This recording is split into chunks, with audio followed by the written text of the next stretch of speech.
The engines were finding life difficult. Workmen were mending the viaduct on the main line.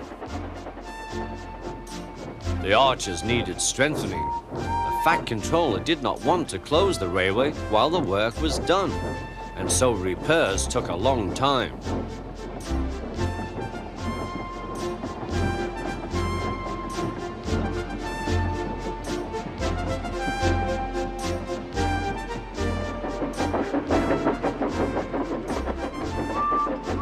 The engines had to take great care when crossing the viaduct, and the delay often made them late on their journey to the junction, where they knew Thomas would be ready to collect his passengers.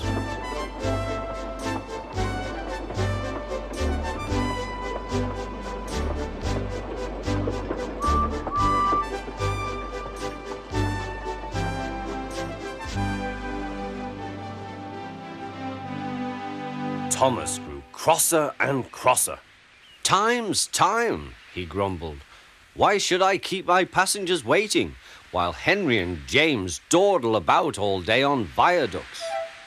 "Don't blame me," snorted Henry. "If we hurried across the viaduct, it might collapse, and then you'd have no passengers at all. What would you do then?" "Run my train on time, for one thing," retorted Thomas. He hurried away before Henry could answer. Bertie was impatient too. He was timed to arrive just after Thomas. His passengers found that instead of going straight from the bus to their train, they were kept waiting till Thomas arrived.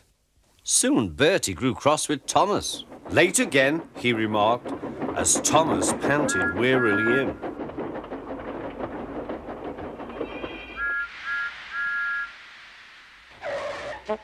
"We may be friends, but I thought you could go fast, Thomas. It's time we had another race. I reckon I could beat you now." Thomas let off steam loudly. "Rubbish," he hissed fiercely. "It's those mainline engines. They dither about on their viaduct and then blame the Fat Controller's workmen. It's just an excuse for laziness, if you ask me."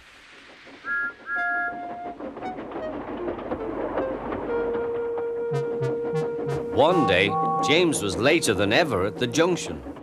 "I'm sorry, Thomas," he puffed. "I was held up at the station, and the viaduct made it worse." "It's lucky for you I'm a guaranteed connection," grumbled Thomas. Before James could answer, he puffed importantly away. Come along," he panted to the coaches. Annie and Clarabel did their best, but Thomas soon found that he couldn't save much time. Suddenly, Thomas saw Bertie ahead. His radiator was steaming. "What's the matter?" asked Thomas. "You should be at the station by now. You're late."